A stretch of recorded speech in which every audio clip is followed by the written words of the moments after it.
예, 돈이 되는 뉴스 시작합니다. 한국투자증권 이프랜드에어 김민진 차장과 함께합니다. 안녕하세요. 네, 안녕하세요. 예. 자, 일단 하이닉스 실적 발표 부분부터 체크를 해보겠습니다. 개장 바로 직전에 공개를 했고요. 예상을 했던 거 정도는 나왔습니다. 물론 좀 매출액은 예상 상회지만 영업이익이 예상보다 못 나오긴 했죠. 그런데 전 분기 대비했을 때 적자폭 축소, 전 연 대비했을 때 적자 전환입니다. 1조 7,920억 원 손실입니다. 다음 보시죠. 네, 낸드가 문제죠, 사실. 네. 이제 삼성전자랑 마찬가지입니다. 지금 낸드의 적자폭이 커서 전체 이익에 적자폭이 좀 크게 나오는데 D램은 이번에 흑자 전환한 것으로 밝혔습니다. 2개 분기 만에 흑자 전환이고요. D램이라고 하면 아무래도 HBM, DDR5 이쪽이겠죠. 그리고 이쪽에 이제 앞으로 더 투자를 집중하겠다. 컨퍼런스 콜 때 밝힌 내용입니다. 어느 부분에 주목을 하세요? 네, 사실 이제 예전에 뭐 코미디언, 연예인이 이런 얘기를 했어요. 빚이 10억이든 10억 100만 원이든 내가 후배들한테 밥 사주는 거 별 타격이 없다. 사실 이제 오늘 SK하이닉스의 실적을 보면서 컨센서스를 하회한 실적, 아쉬움이 분명히 남기도 합니다. 네. 그런데 우리가 이제 어감이라는 게 있죠. 사실은 어닝 쇼크의 기준점이라는 게 예상치보다 마이너스 10%인데 그것은 넘지 않았거든요. 10% 미만이죠. 그렇죠. 예. 1조 6,400억 정도 적자가 시장 컨센서스였기 때문에 거의 뭐 쇼크 수준이지만은 그래도 이제 10% 안쪽의 실적을 발표를 했습니다.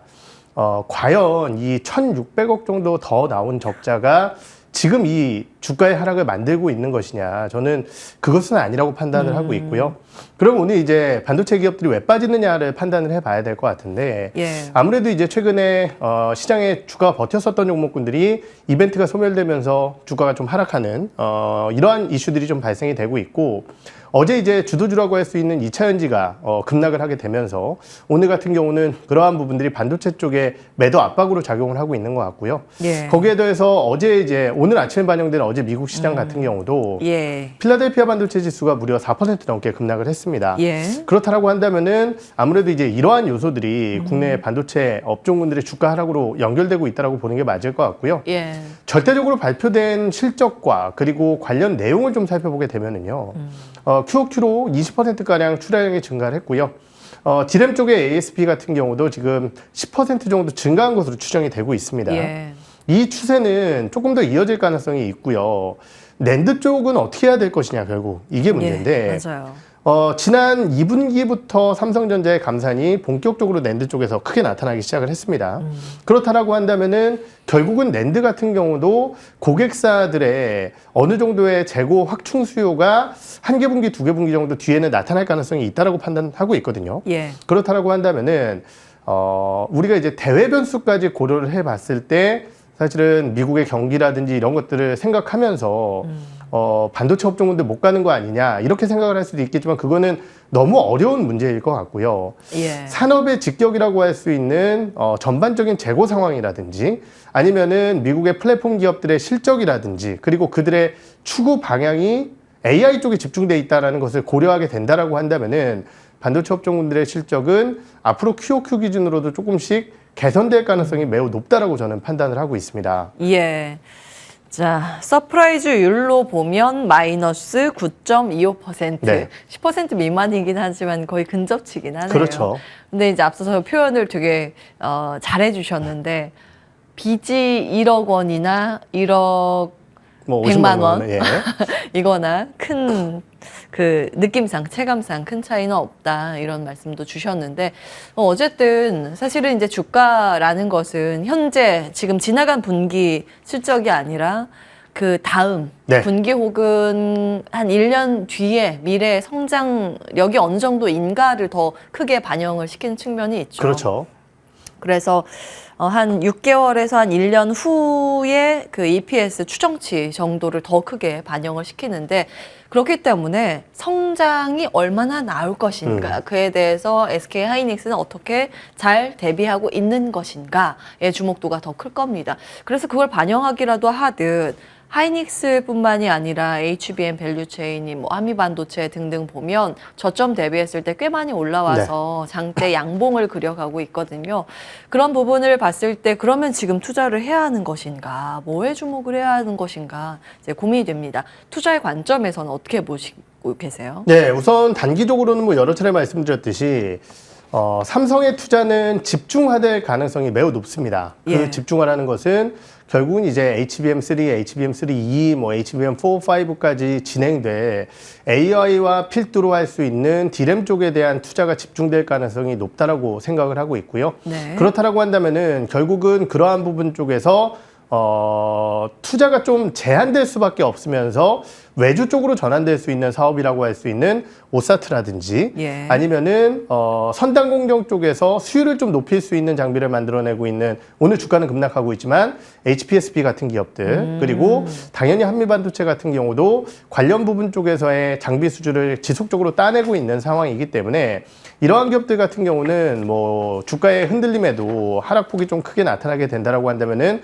관심을 가져야 될 대표적인 기업들이 아닐까 생각을 하고 있고요. 예. 지금 이제 우리가 생각해 봐야 될 내년도의 변화를 한번 생각을 해 보면은요. 예. 지금 이제 1분기부터 반도체 기업들의 실적이 굉장히 안 좋았었죠. 맞아요. 그렇다라고 한다면은 YOY 기준자로 내년도 1분기부터는 사실은 느끼는 체감 숫자가 달라지게 될 겁니다. 안 좋았던 것, 좋았던 것에서 안 좋아졌던 것이 올해 상황이었다라고 한다면은 예. 내년부터는 최악의 상황에서 이제 좋아지는 것들을 보게 될 것이거든요. 예. 그렇다라고 한다면은 뭐 지금 당장에야 시장 분위기와 단기적인 주가의 버팀 때문에 흔들리고 있다라고 볼 수 있겠지만은 예. 내년도에 되면은 오히려 이러한 것들이 더욱더 반도체 기업들을 봐야 될 이유로 작용하지 않을까 이렇게 생각을 하고 있습니다. 오늘 아침에 당잠사에서 하이닉스 실적 부분 정리해드리면서 같이 말씀을 드린 게 있습니다. 올해 적자 가장 많이 찍히는 기업이 1위가 SK 하이닉스. 요 실적 발표 전에 추정치로 봤을 때는 올해 연간으로 봤을 때 한 8조 6천억 원 네. 적자 예상인데요. 내년도 추정치 연간 전망 보면 8조 2천억 원 흑자로 예상이 되고 있습니다. 그러니까 이 적자의 깊이가 가장 깊었다가 그렇죠. 회복도 굉장히 빠를 것이라는 기대감이 지금 반도체 분야거든요. 그에 대해서 이제 말씀을 주신 거고 저희가 이제 반도체 그럼 탑픽 오늘 한 종목만 본다고 하면 어떤 종목인지 말씀을 주시고 지금 네. 반도체하고 자꾸 이제 2차 전지하고 같이 질문이 올라오거든요. 그에 대해서 비교 분석도 다음에 하겠습니다. 일단 탑픽이요. 네, 우선 뭐 여러 가지 종목이 있겠지만은 사실은 시장의 변동성이 이렇게 클 때는 안정적인 종목으로 대응을 해야 됩니다. 예. 그렇다라고 한다면 뭐 당연히 삼성전자를 보는 게 맞다라고 지금 상황에서는 삼성전자요. 그렇죠. 예. 생각을 하고 있고요. 내가 이제 조금 더 공격적인 투자를 원한다라고 한다면은 아무래도 이제 HBM3 쪽에 가장 대장주라고 할 수 있는 한미반도체가 현재는 좋은 전략이 아닐까 이렇게 생각을 하고 있습니다. 예. 이제 다 알고 계시는 그런 종목들 네. 그 위주로 왜 이렇게 시세가 남들보다 강하고 다른 종목이 빠질 때 덜 빠지는가에 대해서 네. 그 답이 좀 될 것 같아요. 그 이유가 있었겠죠. 그런 흐름들 같이 참고해 보시기 바라겠고요. 반도체였습니다. 2차 전지 넘어가겠습니다. 사실은 2차 전지는 LG 에너지 솔루션도 그렇고 실적이 좋거든요. 네. 그런데 지금 실적 말고 앞으로의 실적에 대한 걱정인 겁니다. 반도체랑 정반대죠. 그리고 이제 수급도 꼬여 있는 그런 상황, 담보 부족 계좌수가 폭증하고 있는데 다음 보겠습니다. 아무래도 2차 전지의 성장성에 긍정적인 평가가 나오면서 개인 투자자분들께서 좋아했던 종목이 네. 2차 전지이고 그들 종목을 매수를 할 때 빚을 내서 투자하는 신용 대출 그런 기업들도 많이 포진이 되어 있습니다. 그래서 지금 반대 매매 물량이 나올 때 같이 꼭 언급이 되는 게 2차 전지 관련 기업이지 않을까 싶습니다. 자, 신용융자 잔고 감소 현상이 나와 있고요. 포스코 홀딩스, 포스코 퓨처엠, 에코프로 BM, 에코프로 순입니다. 일단 펀더멘탈보다 이제 수급이 먼저 시장에서 많이 거론이 돼서 네. 수급 변동성에 대한 부분부터 체크를 해볼까요? 네, 지금 방금 이제 표에서도 확인을 했지만은 예. 결국은 이제 담보 부족 계좌들이 크게 늘어났다라는 점. 그렇다라고 한다면은 말씀드렸듯이 이제 이 담보 부족을 해소할 수 있는 부분은 현금 부분의 주식을 팔던가 아니면은 현금을 추가적으로 입금해서 담보 비율을 높여야 됩니다. 예. 그런데 이제 그러한 부분들이 어려워지게 된다라고 한다면은 개장 시간 9시와 함께 시장가로 이제 반대 매매 주문이 나가기 때문에 이러한 부분들에 따라 주요 주도주군들의 주가 하락이 커진 날 다음 날에는 예. 결국은 이제 개장 초반 좀 안 좋게 출발을 할 수밖에 없는 상황이고 그것이 이제 오늘 시장의 흐름이었다라고 저는 판단을 하고 있고요. 예. 결국은 그때 이틀 전에도 나와서 말씀을 드렸지만 이러한 부분들을 해소시켜 줄 수 있는 가장 좋은 방법은 주가의 반등인데 아쉽게도 이제 어제 GM의 이 내년도 중반까지의 생산 목표 감소, 네. 생산 목표를 이제 없앴다라는 점. 예, 그 수요 둔화에 대한 우려감을 언급했었죠. 그렇죠. 예. 거기에 더해서 이제 LG에너지 솔루션의 실적 발표와 함께 컨퍼런스 콜도 저는 굉장히 중요한 역할을 했다라고 생각을 합니다. 예, 컨퍼런스 콜 때도 내년에 대해서 좀 맞아요. 걱정을 하는 그런 멘트였습니다. 지금- 어떤 멘트였죠? 지금 방금 말씀을 주셨듯이 고금리 상황, 유럽의 경기 상황 때문에 예. 전기차의 둔화, 거기에 더해서 이제 중국의 침투 상승 이러한 부분들 때문에 올해 대비해서는 내년도의 매출 성장률이 더 떨어질 것이다 이렇게 예. 언급을 좀 했다라는 거죠. 예. 결국 그렇다라고 한다면은 우리나라 배터리 1등 업체인 LG에너지 솔루션이 이렇게 전망치를 자신 없게 내놨다라고 한다면은 결국 그 밑에 있는 양극재 업체들까지도 흔들릴 수밖에 없다라는 거고 예. 주가의 하락을 촉발했었던 GM의 가동률 하락 우려는 결국은 GM과의 합작 공장을 하고 있는 얼티엄 셀즈의 영향이 클 수밖에 없고요. 예. 얼티엄 셀즈 쪽에 물량을 납품하게 되는 것은 아무래도 이제 포스코 퓨처엠이 이러한 부분들이 있기 때문에 네. 어제 주가의 하락 충격이 더 컸지 않나 이렇게 생각을 해볼 수 있을 것 같습니다. 네. 사실은 매물을 불러일으키는 현재의 상황이기 때문에 이것이 어떠한 분위기와 함께 언제 끝난다라고 예측하기가 어렵다라는 것이 현재 가장 큰 문제가 아닐까라는 판단이 들고요. 예. 중장기적으로 봤을 때 내년도까지의 실적 전망으로 봤을 때 리튬가의 반등과 함께 언젠가는 주가가 반등할 수 있겠지만은 네. 단기적인 수급 압박이 너무도 거세다라는 점을 말씀을 드려야 될 것 같습니다. 예. 예, 사실은 전기차 산업이라는 게 지금 성장 국면임에는 분명하잖아요. 그렇죠. 주변에 보면 돌아다니는 차 가운데에서 내연 기관차의 비중이 아직도 많습니다. 네. 그러면 전기차로 전환될 폭이 많다라는 건데 그건 이제 침투율이라고 우리는 표현을 하죠.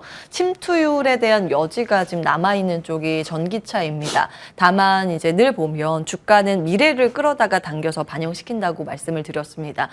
6개월 뒤에, 1년 뒤에 어느 정도 실적에 대해서 성장 여력을 끌고 갈 수 있는지 거기에 대해서 시장 좀 불안해하는 것 같거든요. 그렇죠.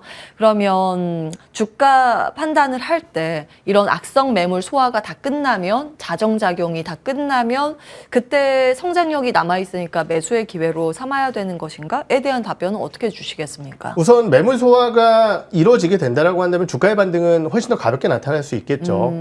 그리고 이제 단기적으로 하락폭이 워낙 컸기 때문에 이에 예. 따른 일정 부분의 반등, 되돌림 현상은 충분히 나타날 가능성이 있다고 판단을 하고 있습니다. 그런데 이제 분명한 것은요, 지금 시장의 눈높이라는 것은 수급 때문에만 빠지는 것이 아니라 아까 말씀드렸던 이러한 여러 가지 경기와 전기차 침투율에 대한 우려감, 거기에 더해서 이러한 부분들을 바탕으로 한 원재료 대표 주자라고 할 수 있는 리튬가의 하락이 전반적인 배터리 밸류체인의 ASP를 하락시키는 요인으로 작용하고 있기 때문에 나타나고 있는 것이거든요. 예. 그렇다고 한다면 결국은 1차적으로는 전방의 수요 압박과 함께 나타날 수 있는 재고의 축소, 이러한 부분들이 공급의 압박과 함께 원재료 가격의 반등으로 먼저 나타날 수도 있어요. 이거는 예. 이제 수요와는 관계없는 가격의 반등이 먼저 나타날 수 있다는 겁니다. 예. 그렇기 때문에 그러한 부분들이 나타났을 때는 1차적인 반등, 그리고 2차적인 반등은 아까 말씀드렸던 이러한 침투율과 해외 쪽의 자동차 판매 우려가 해소됐을 때 예. 조금 더 상승폭을 키워나갈 수 있지 않을까 이렇게 판단을 하고 있습니다. 지금은 일종의 이제 시험대에 놓인 거네요. 그렇죠. 그동안 배터리주의 상승의 명분 가운데 가장 컸던 건 성장력과 수요가 강하다였는데 그렇죠. 지금 수요에 대해서 우려감이 실리고 있는 상황, GM도 그렇고 LG 그룹주의 코멘트도 그렇고 기억을 해보겠습니다. 일단 그 악재들을 좀 다 벗겨낸 이후의 반응, 그 반등을 좀 기대를 해보도록 하고요. 지금은 그러면 좀 보수적인 스탠스이신 것 같아요. 전반적으로요. 네, 그렇죠. 아무래도 사실 저는 뭐 일전에도 말씀드렸지만 배터리주들 내년도의 실적 전망, 그리고 이제 이것이 사실은 우리가 장기간의 추정을 봤을 때 예. 지금은 정말 어려운 상황이 맞습니다. 어려워요. 어떤 부분이 금리 그렇죠. 때문에. 고금리 예. 기조가 이렇게 이어지고 미국의 정책적인 불확실성이 나타나고 있고요. 예. 거기에 이제 유럽 쪽의 경기 불안과 자동차 침투율에 대한 우려 이런 것들이 모두 다 한꺼번에 쏠리고 있기 때문에 지금은 2차전지 관련주들이 많이 빠지고 있는 건데 그렇군요. 반대로 예. 얘기해서 지금 그러면은 한 1, 2년 뒤에 우리가 이제 어차피 배터리 장기적으로 본다라고 했을 때 예. 1, 2년 뒤에는 금리는 분명히 내려갈 것이고요. 거기에 전기차의 전략이라는 것 자체도 글로벌적으로 계속적으로 이어질 가능성이 있습니다. 예. 미국의 흔들림은 어쩔지 모르겠지만은 대선이라든지 이런 것들이 마무리되고 난 다음에는 예. 그것에 대한 전략 수정이 나타날 것이에요. 그렇다라고 한다면은 그러한 타이밍에 발맞춰 2차전지 관련주들이 다시 올라올 수 있는 볼륨은 분명히 있다라고 생각을 하지만은 예. 단기적인 어려움은 결국은 예. 좀 피해야 되지 않을까 이렇게 생각을 하고 있는 거죠. 예, 지금 과정이고 진통 중에 있습니다. 일단 보수적인 관점 체크해 주셨고요. 다음 보겠습니다. 자, 현대차 기아 역대 최대 분기 실적 달성을 할 수 있을까요? 그 가시권에 들어갔다고 보도는 많이 됩니다. 현대차 실적 현황이고요. 2분기까지 나와 있습니다. 4조 원대였죠. 다음 보겠습니다.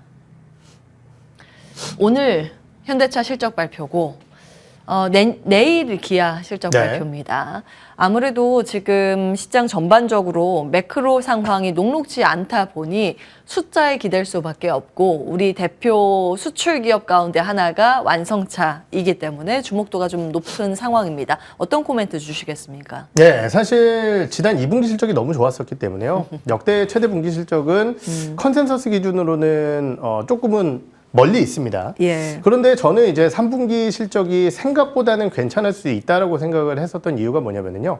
원달러 환율 효과 때문이에요.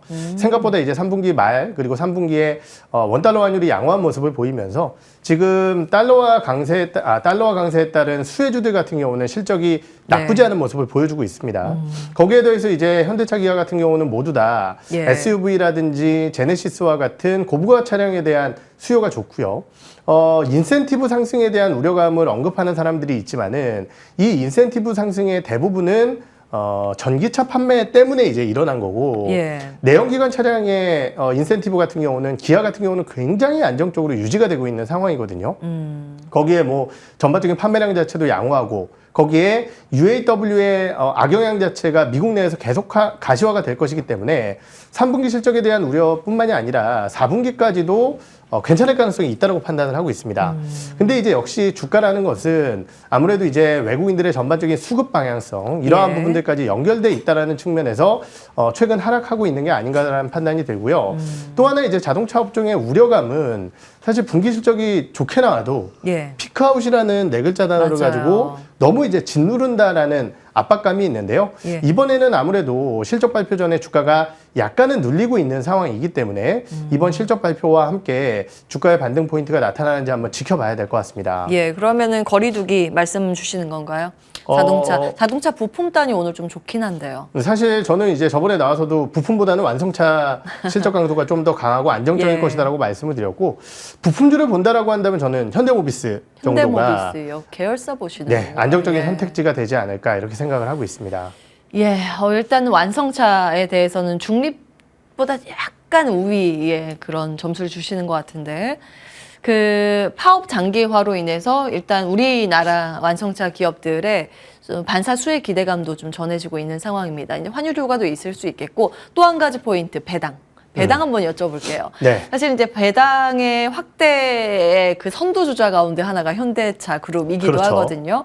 그리고 이제 배당 관련해서 지금 아마 연말로 갈수록 더 이야기가 많이 될 텐데 몇몇 기업들 금융권 특히 이제 통신기업도 마찬가지고 시장이 흔들릴 때 오히려 좀 안전한 가치주의 대안처가 될 수 있다 이런 분석도 있습니다. 네. 배당 관련해서 코멘트는 어떻게 주시겠어요? 사실 아까 이제 두 번째 주제할 때 제가 예. 유망 섹터로 생각을 했던 것 중에 하나가 네. 배당주 관련된 얘기를 좀 드리려고 했었어요. 아, 예. 시장의 수급이 굉장히 혼탁하고 예. 흔들림이 심할 때 어디로 좀 피신을 해야 될까라고 한다면은 예. 우리가 이제 퀀트 분석 기준으로 봤을 때는 사실은 11월 달이 배당주한테 그렇게 녹록한 맞아요. 월은 아닙니다. 맞아요. 하지만은 시장이 이렇게 흔들리게 된다라고 한다면 결국은 호실적과 배당 관련주로 수급이 좀 이동할 가능성이 있고요. 맞아요. 그렇다라고 한다면은 이번 분기에서 실적과 배당을 다 잡을 수 있는 섹터는 은행 쪽과 자동차 쪽이라고 생각을 하고 있거든요. 은행, 자동차. 그렇죠. 예. 그런 것들도 하나의 기대 요인은 될 수 있지 않을까 이렇게 판단을 하고 있습니다. 사실은 이제 방송 제가 오늘 아침에 그 개장 중계 끝나고 나서